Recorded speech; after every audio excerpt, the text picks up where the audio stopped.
Corona की इस महामारी में न सिर्फ इंसान मर रहे हैं बल्कि इंसानियत भी मर रही है, संवेदना मर रही है, मानव के अंदर की मानवता मर रही है। धनबाद के सबसे बड़े सरकारी अस्पताल SNMMCH में लापरवाही की सारी इंतहा पार की गई और नतीजतन एक परिवार को अपने परिजन के अंतिम संस्कार के लिए 25 दिनों का इंतजार करना पड़ा। दरअसल गिरिडीह के रहने वाले गोवर्धन महतो मुंबई में 9 अप्रैल को वापस अपने गांव मुंबई से लौटे। उन्हें कोरोना संक्रमित पाया गया, जिसके बाद गिरिडीह में इलाज के बाद बेहतर इलाज के लिए 14 अप्रैल को SNMMCH में रेफर किया गया, लेकिन 15 अप्रैल को उन्होंने दुनिया को ही अलविदा कह दिया। परिजन शव लेने पहुंचे तो अस्पताल ने कहा कि वो खुद अंतिम संस्कार करा देंगे। दूसरे दिन परिजनों के अंतिम संस्कार कर दिए जाने की खबर भी परिजनों को दी, जिसके बाद परिजनों ने काम की रस्में जो होती हैं शव के अंतिम संस्कार के बाद वो तमाम रस्में पूरी कर ली। फिर अचानक कुछ दिनों बाद परिजनों को पता चला कि गोवर्धन महतो की लाश को अभी भी मुर्दा घर में रखा हुआ है। इसका पता तब चला जब अस्पताल अधीक्षक अस्पताल के मुर्दा घर में पड़े लावारिस लाशों की जानकारी ले रहे थे। अब अस्पताल की तरफ से गोल मटोल जवाब आ रहा है, तो वहीं जब इसकी जानकारी जिले के DC को दी गई तो उन्होंने मामले को गंभीर बताते हुए जांच कराकर दोषियों पर कार्रवाई की बात कही है।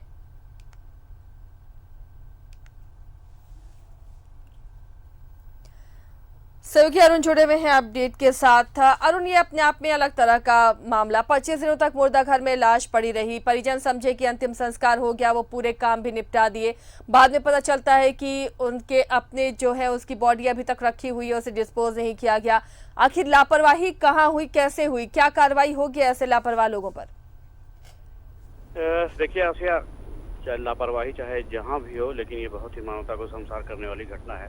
एक व्यक्ति जो कोविड से मरता है 15 अप्रैल को और उसकी बॉडी पड़ी रहती है SNMMCH के मर्चरी में, उसकी कोई सूद लेने वाला भी नहीं है। कल जब जैसा कि हालांकि SNMMCH के सुपरिटेंडेंट इस बात का दावा कर रहे हैं कि वो जब इसका जांच करवाए तो पता चला वहाँ लावारिस बॉडी है, लेकिन जो सूत्र बता रहे हैं कि वो जो सफाई कर्मी था जब वहाँ गया तो उसने देखा वो एक लावारिस बॉडी पड़ी हुई है, और जब जांच पड़ताल हुई तब पता चला ये बगोदर के तिरमा का ये गोवर्धन महतो का बॉडी है, जो 15 अप्रैल को ही डेथ हो गया है। तो अब इस संदर्भ में आनंद फानंद में पूरी पहले उसके परिजनों से संपर्क किया गया, जो जिन्हें ये 18 अप्रैल को ही बता दिया गया था कि आपके गोवर्धन महतो का दाह संस्कार कर दिया गया है, और उसके बाद वो गांव में अपना जो गांव की जो पद्धति होती है उसके हिसाब से रीति रिवाज भी करके वो निबट चुके थे।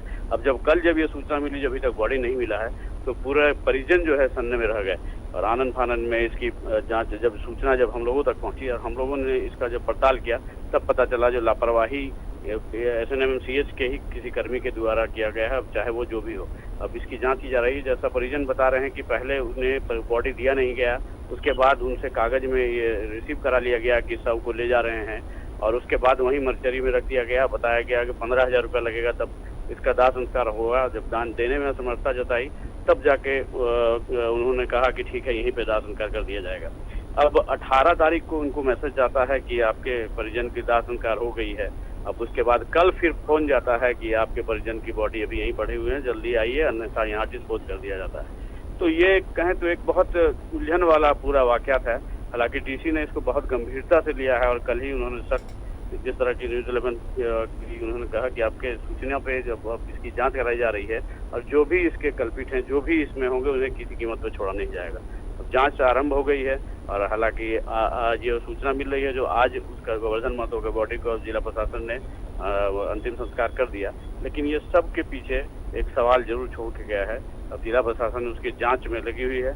अब कौन इसके पीछे दोषी है, कौन जिम्मेवार है, इसका पता लगाया जा रहा है। जी, लापरवाही तो हुई है, मानवता को शर्मसार करने वाली भी खबर कि इतनी बड़ी बात झूठ बताई गई है और परिजन सारे क्रियाकलाप निपटा देते हैं, उसके बाद पता चलता है कि अंतिम संस्कार तो हुआ ही नहीं। अब उनके लिए भी ये दुविधा और मुसीबत की घड़ी। शुक्रिया अरुण इस तमाम जानकारी के लिए।